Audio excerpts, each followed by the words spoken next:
Представители Якутии принимают участие в главной агропромышленной выставке страны. «Золотая осень» собрала в Москве представителей всех отраслей сельского хозяйства России. Подробности у наших корреспондентов. За 20 лет «Золотая осень» превратилась в настоящий парад сельскохозяйственной промышленности и праздник национальных культур.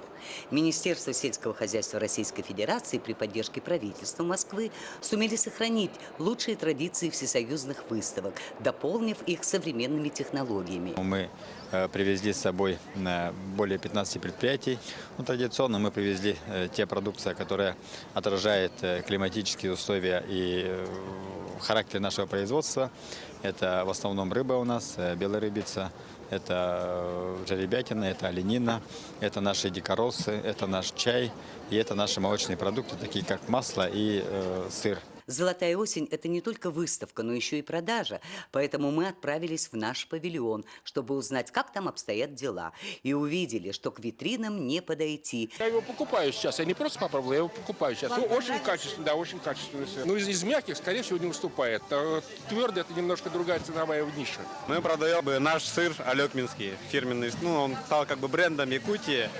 И здесь стараемся ежегодно выступать на ярмарке «Золотая осень». Надеемся на хорошую торговлю. Мне понравился и мармелад в шоколаде.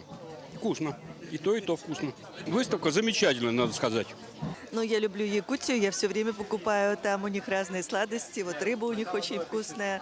А мармелад, потому что он более натуральный, мне кажется, чем то, что у нас продают.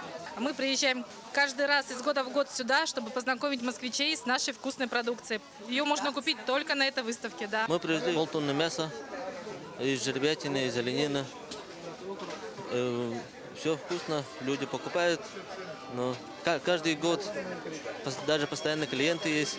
Почти все участники «Золотой осени» тут не новички. Они уже давно изучили спрос и прекрасно знают, что ожидают от них москвичи и гости столицы. Причем не только гастрономических изысков, но и духовной пищи. Поэтому многие регионы с утра до вечера представляют здесь национальную культурную программу.